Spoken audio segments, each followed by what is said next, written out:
good morning, ladies and gentlemen, and welcome to this first day of June 2023. Well, it's a new month, and let's look at what it's going to be like. So today we have for you all the news update, and then, of course, we'll be finishing off with our functions and events that are taking place here. So first of all, let's take a look at the news in brief, courtesy of ABC. Australia's crippling cost of living crisis is showing no signs of letting up this morning, with a shock lift in inflation figures and a warning from the Reserve Bank Governor that there is more pain to come. The rising cost of rents, food and fuel all saw April's inflation lift to 6.8% annualised, up from 6.3% the month before. It comes as the latest monthly house price data shows the strongest growth in house prices for 18 months, and rental prices continue to surge in some parts of the country. Police are investigating after a 3-year-old boy was fatally stabbed in a domestic violence incident at an apartment south of Sydney. A 45-year-old man at the scene suffered serious injuries and is under police guard at hospital after undergoing surgery. Australia is set to take its first steps in regulating artificial intelligence technology, a day after a warning the technology could pose a risk of human extinction.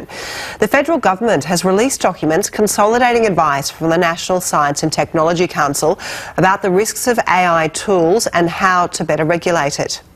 The United States warned Australia's defence chief that allegations of war crimes in Afghanistan may affect future cooperation with the SAS and Special Operations Command. General Campbell has confirmed he received legal advice from the United States Embassy in 2021, just months after the release of the damning Brereton report.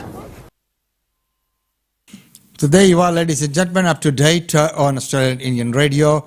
6.8% is where the inflation is sitting at. So with all those measures that were taken in place, still not being under control. And the house prices has shown increase, and so has the demand for rental houses keeps keeping up. So those are some of the things, breaking news right today.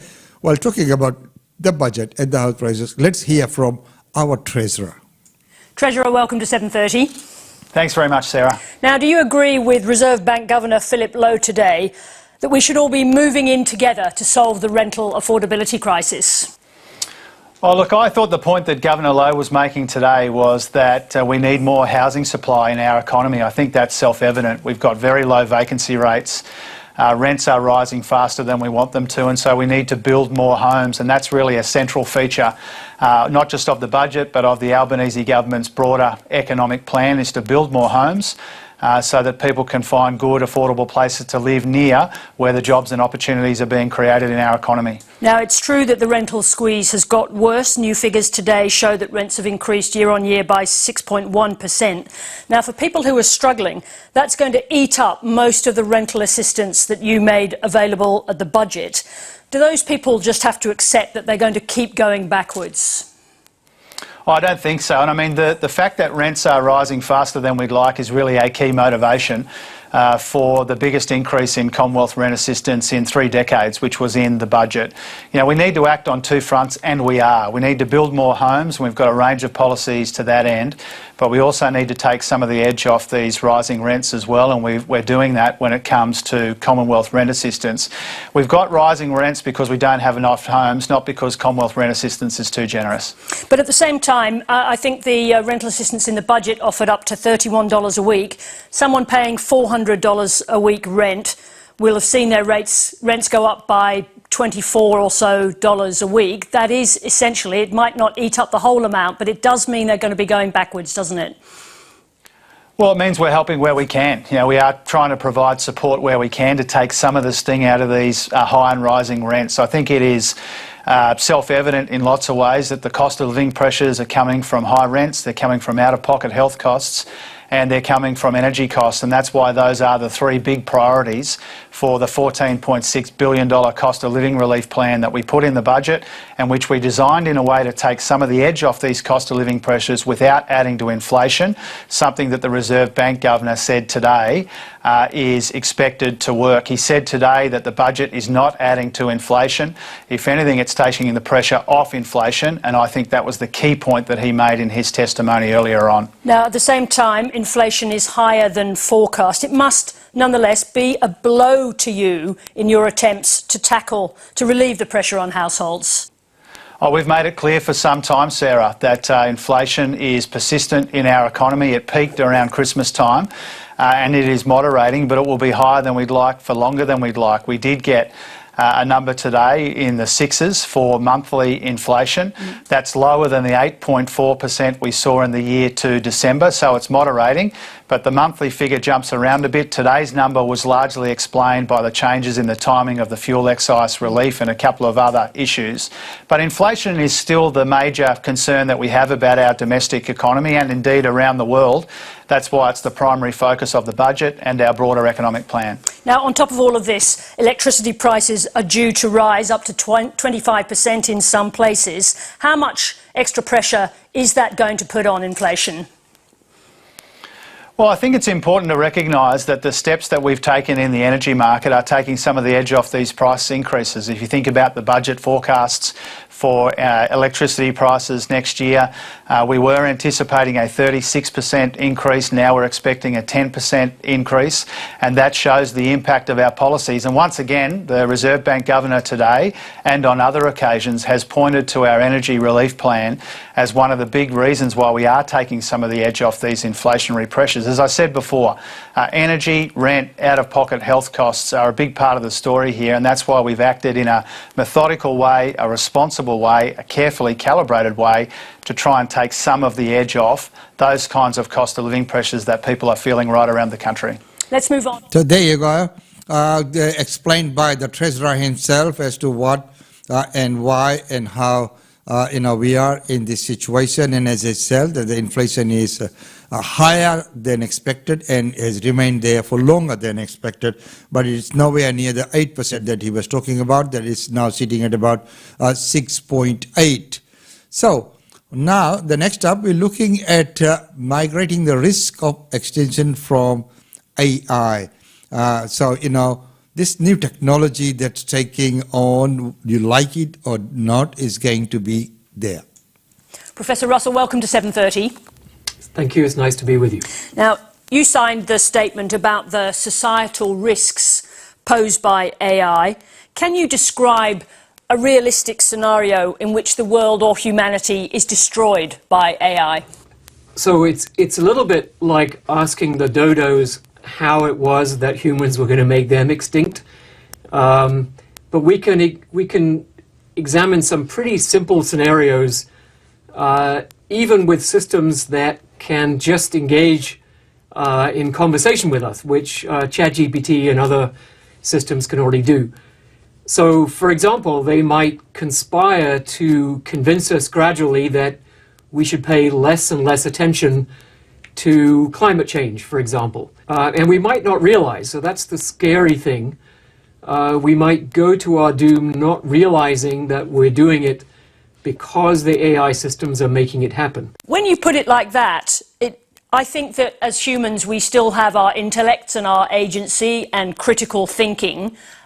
What makes you think that AI could have the capacity to override sophisticated critical thinking? We have to expect that AI systems will eventually exceed the collective human capability for decision-making in our own interests.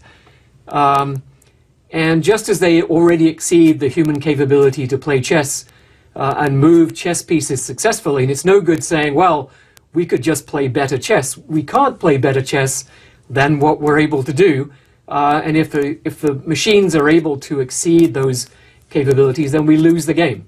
So the only option, actually, is to make sure that we're not in a game with the AI systems, that in fact they're on our side and not inadvertently or deliberately in conflict with us. Just take that chess example for a moment. It's been a long time since a human could beat a machine at playing chess, but we still play chess with each other and we still enjoy it. Why isn't that the example of what the future looks like, where AI has enormous capacity, but it isn't necessarily at odds with or trying to overwhelm us? Well, I think that's the right answer. We need to make sure that AI systems are not at odds with humanity. But the problem is that the way we design AI systems actually inevitably leads to that outcome. Because the way we design AI systems, by and large, is that we define objectives for them, and then the AI systems pursue those objectives. And the difficulty is we don't know how to define the objective completely and correctly so that no matter what the AI system does, it ends up being aligned with what we really want the future to be like. You were a signatory to the previous letter asking for a pause. You've now signed this letter. Tell me, how widespread is the fear in the AI community? It's a little hard to say. Yes, it is. And right now, still on the same subject of AI, let's look at what is going to happen in Australia. Where do we need to regulate that? Is more regulation needed? You're releasing two important reports today that come a day after we were reporting senior members in this community suggesting that AI and how to deal with it needed to be treated with the same priority of pandemics and nuclear attacks. That sent the shudders through just about everyone. What's Australia doing and what risk are we facing?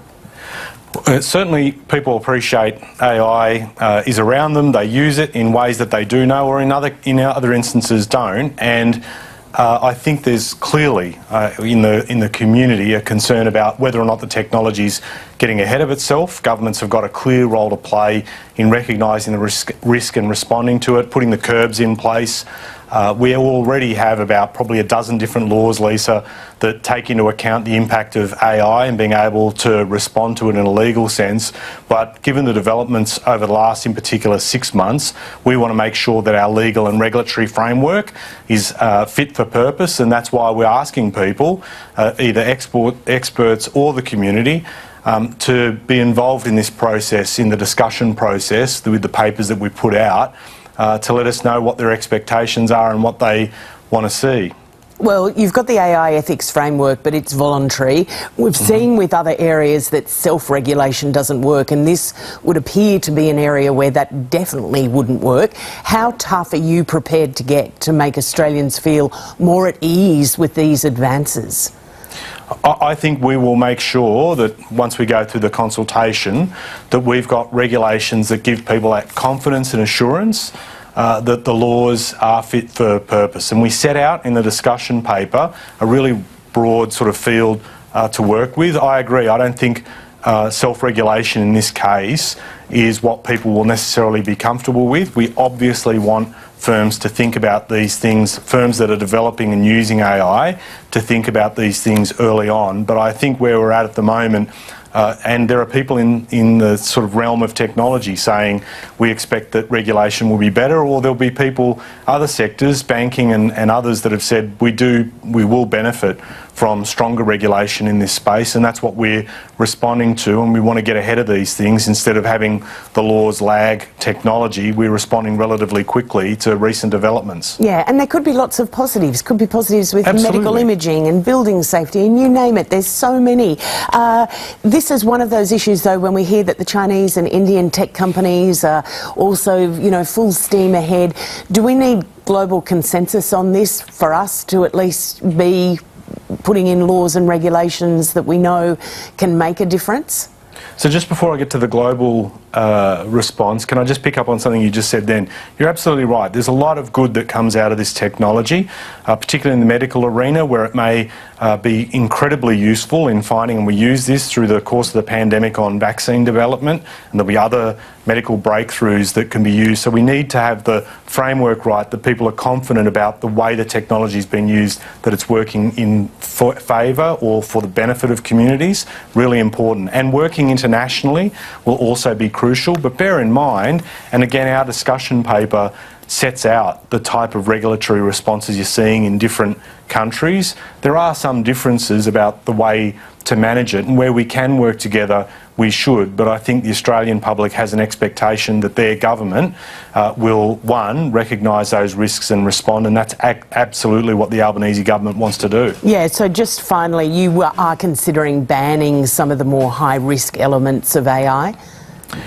Where there is a clear high risk, that is one of the options that is on the table. We want to go through the consultation process. We don't want to, put the cart before the horse, as it were, here. We want people to have their say, but clearly where there are things that the public are saying in very loud terms that they want us to be able to respond and manage, then we'll want to have those options on the table, absolutely. Well, I chat, and then we go, a lot of talk on that, a lot of regulations that might be coming on board as well. But my personal feeling is it's here, and without you even knowing it, it is going to be there. It will be in all your softwares and all the things that we use on a day-to-day basis, all the different platforms that we use. And many times as soon as you even talk about something, it appears in your feed and things like that. So it's here to stay. Unfortunately, that's my take on it. Well, ladies and gentlemen, it's been wonderful having your company. Right now, let's go to some functions and events.